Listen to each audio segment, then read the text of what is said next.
So today we're going to be looking at different levels of government in Canada and how our government structures work. Um, when you think about government, you probably think boring, civics doesn't really impact me, but I'm sure that you're finding out, especially during this COVID situation, how government does impact your life. The decisions that are being made at the federal and the provincial level, the communication that our Prime Minister, Justin Trudeau, is making to us impacts your life directly. You're home because a government made a decision on your behalf and you trusted elected officials to make that decision for you. If you were a voter, but you're still all minors. But that's specifically how government can affect your life, and different levels will affect it in different ways. Doug Ford makes decisions on what should be opened and what should be closed, and Justin Trudeau is making decisions about what funding is available to help support people in this COVID situation. So all of those are currently doing that. So in order to make those decisions, it's based upon our government's representative democracy. And representative democracy basically means that we are selecting representatives or politicians to make policy and pass laws on our behalf as citizens. Each elected official represents a specific geographic area. So, for example, in Harold Brathwaite, we have a specific person that represents us as an MP. I think it's Ruby Sahota for Brampton, correct me if I'm wrong. But for example, Ruby Sahota is elected as an MP. She will sit in the House of Commons and debate with other members there in order to make decisions that are best for us at the federal level and for the whole country. And then we have MPPs, which are elected officials. So our government system is basically a parliamentary, federal, constitutional monarchy, which is a lot of words mixed in together as one. But federal means that we have a centralized government where all of the decisions are centrally made, and then some of those decisions are then passed on to provincial. But the federal government is still looking over us. Parliamentary democracy means that we've elected somebody and we trust them to represent our views and our interests within government itself.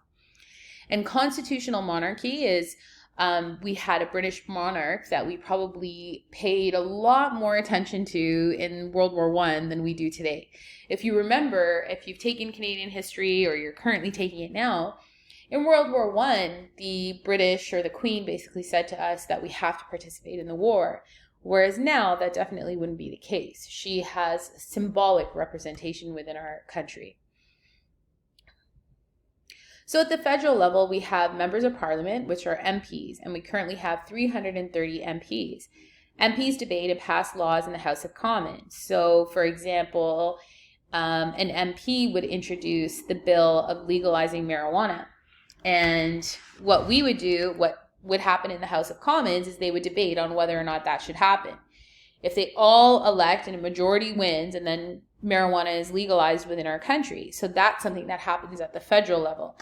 And the leader of the federal government is our Prime Minister, Justin Trudeau, and the House of Commons is located in Parliament Hill, which is in Ottawa, Ontario. Our provincial government, we have the same sort of structure, but on a smaller scale within our province. So instead of being an MP, you would be an MPP, which means you'd be a member of provincial parliament. We have 124 elected MPPs, and they sit in a legislative assembly, which would be parallel to a House of Commons. So the House of Commons represents the entire country, where the legislative assembly represents different districts within Ontario itself. The leader is our Premier, Doug Ford. I'm sure you've heard a lot about him. He's very good at exercising his power. And this is Queen's Park, where the legislative assembly exists. So, we know how a prime minister or a premier would be chosen because I had asked you guys to read an article and answer some questions about the electoral process in Canada. And you would have been able to do that. So essentially speaking, we vote in a member, and that member belongs to a political party, and that political party has a leader. And if that political party wins, then the leader of that political party, which means the Liberals won, the leader of the Liberal Party is Justin Trudeau. Henceforth, he's our prime minister. At the federal and provincial level, most elected representatives are associated with a political party, as I was saying before. And the political party that has the most representatives wins in government. So here's kind of a comparison of the federal versus provincial governments and how they're represented and what their numbers are. And then we have municipal governments, which are more so at the city level. So the city of Brampton has a municipal government. We have a councillor that represents our area. So the Harold Brathwaite area has its own specific councillor, and the size and the structure really depends on how many people live within that city. The head of a local council would be our mayor, which is Patrick Bound for Brampton. And municipal councils debate and pass laws at the city and the town hall. So we have divisions of power, and it's kind of based on a principle of subsidiarity, meaning that the government that's closest to the circumstance will issue governance over it. So that's the reason why you hear Justin Trudeau making an announcement daily about the funds that he's able to offer to help support Canadians. And that's why you hear Doug Ford talking about opening different businesses in Ontario and what stages they're going to go through. And the reason why those two discussions are different is because Doug Ford is going to deal with issues that more so affect our province as a whole. And Justin Trudeau is going to talk about issues that more so affect the entire country. Here are some examples of the responsibilities at the federal, provincial, and municipal levels. So, for example, if you see over here, education, healthcare delivery, social welfare happens at the provincial level. So every province has its own minister of education. Every province deals with education a little bit differently because they have to address the needs of the people within their province. So in Quebec, for example, where there's a very high population of French-speaking people, their funding for French schools is going to be very different than our funding for French schools, where we don't have as many people speaking French. So that's them specifically addressing the needs of different provinces. The municipal government is going to deal specifically with things that affect that particular city.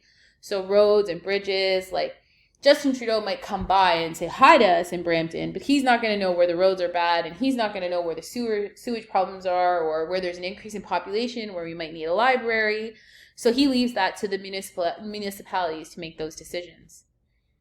There's also something where we talk about shared responsibilities when it comes to the environment or distribution of tax money and natural resources, and every level of government works together. So when that's happening, that's called concurrency. And concurrency is when all these levels of governments work together and these policy areas impact the entire country. And the federal government makes sure that it's accurately executed at the provincial and municipal levels. The federal government enforces, for example, the Environmental Protection Act, and then the municipal governments are responsible for when zoning and garbage disposal happens, and it has to happen under the regulations of the Canadian Environmental Protection Act. So it's kind of like the municipal and the provincial governments are kind of answerable to the federal government, and that's the way that it works. First Nation, Métis, and Inuit. So we know that Northwest Territories and the Yukon is an area within Canada that is at the territory status, and they have self-government where they're able to use money that's being provided to them by the federal government as they see fit. It was something in which the First Nation and Métis communities really advocated for because they wanted to be able to control how their communities were going to run, and we wanted to respect that decision for them.